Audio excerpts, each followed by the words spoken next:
बुआई से पहले हर बार किसानों को खाद मिलने में परेशानी का मुद्दा मंगलवार को राज्यसभा में उठाया गया। बीजेपी की राज्यसभा सांसद किरण चौधरी ने ये मुद्दा उठाया और मंत्री से जवाब मांगा। इस पर रसायन और उर्वरक मंत्री जेपी नड्डा ने सदन को बताया कि खाद वितरण में अनियमितता के लिए विभाग ने कई कदम उठाए, जहां जरूरी हुआ वहां एक्शन भी लिया गया। उन्होंने ये भी खुलासा किया कि कई किसान जरूरत से ज्यादा खाद भी लेने की कोशिश करते हैं। खाद की जमाखोरी और ब्लैकमेलिंग को रोकने के लिए भी कदम उठाए गए हैं।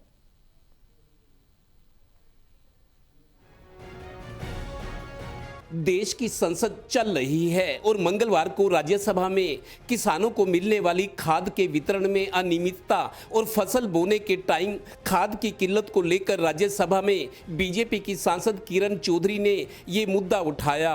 किरण चौधरी ने केंद्रीय मंत्री से इस पर स्पष्टीकरण मांगा। हो रही है, फटाफट भिजवाओ।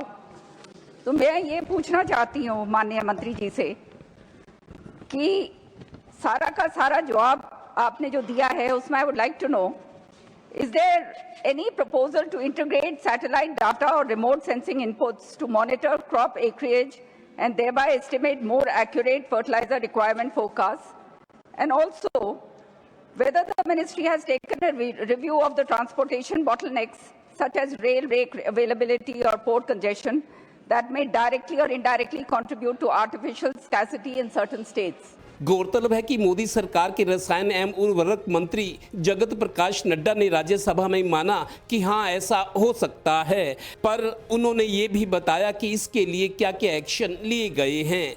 किसानों को खाद मिलते वक्त एक आध या दो और उत्पाद भी लेने के लिए मजबूर किया जाता है। इस पर भी मंत्री ने अपने विभाग के उठाए कदमों की जानकारी दी। और उसी के अनुसार डिपार्टमेंट ऑफ फर्टिलाइजर इसको मंथली प्लान के तहत हम कंटिन्यूअसली मॉनिटर भी करते हैं और हम उनके डिस्ट्रीब्यूशन की व्यवस्था भी करते हैं।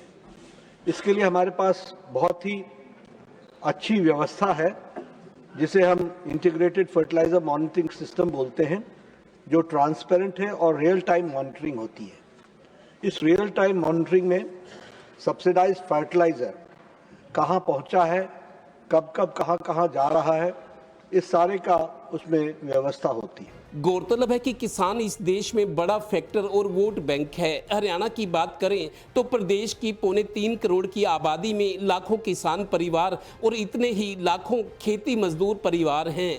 इसलिए सरकार समय समय पर इनके लिए राहत पैकेज और स्कीमों की घोषणा करती रहती है, पर किसानों के साथ दुश्वारियां भी बहुत हैं।